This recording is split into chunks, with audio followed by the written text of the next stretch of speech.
হৰে কৃষ্ণ জয় শিল প্ৰভুপাদ কি জয় জয় গুৰু মহাৰাজ কি জয় সকলো ভক্তকে প্ৰণিপাত জনাই আৰম্ভ কৰিছোঁ গীতাৰ পঞ্চম অধ্যায়ৰ পৰা প্ৰথম শ্লোক অৰ্জুন উবাচ সন্ন্যাসস্য কৰ্মণং কৃষ্ণ পূৰ্ণ যোগং সংসসি যশ্ৰেয় এতৰেকং তন্মে ব্ৰূহি সুনিশ্চিতম।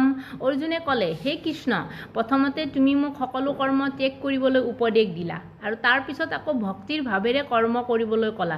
এই দুইটাৰ ভিতৰত কোনটো অধিক কল্যাণকৰ সেই কথা তুমি সুনিশ্চিতভাৱে কোৱা। ইয়াতে অৰ্জুন সংশয়ত পৰিছে যে কৃষ্ণই আচলতে তেওঁক কি কৰিবলৈ কৈছে, সকলো কৰ্ম ত্যাগ কৰিবলৈ কৈছে নে ভক্তি ভাৱেৰে সেৱা কৰিবলৈ কৈছে, কোনটো তেওঁ বিচাৰিছে। তেতিয়া কৃষ্ণই কৈছে যে তুমি ভক্তি ভাৱেৰে কৰ্ম কৰা, ভক্তি ভাৱেৰে কৰ্ম কৰাটো বেছি শ্ৰেষ্ঠ হয়। সকলো কৰ্ম ত্যাগ কৰি সন্ন্যাসী হোৱাতকৈ কৰ্মৰ মাজত থাকি ভগৱানৰ লগত যুক্ত হৈ ভগৱানৰ নাম কীৰ্তনৰ মাজেৰে সকলো সেৱা শুশ্ৰূষাৰ মাজেৰে থাকিলে সেইটো বেছি সন্ন্যাসীৰ দৰে হয়। সেইটো আমাৰ কৰ্ম সন্ন্যাস যুগ বুলি কোৱা হয়।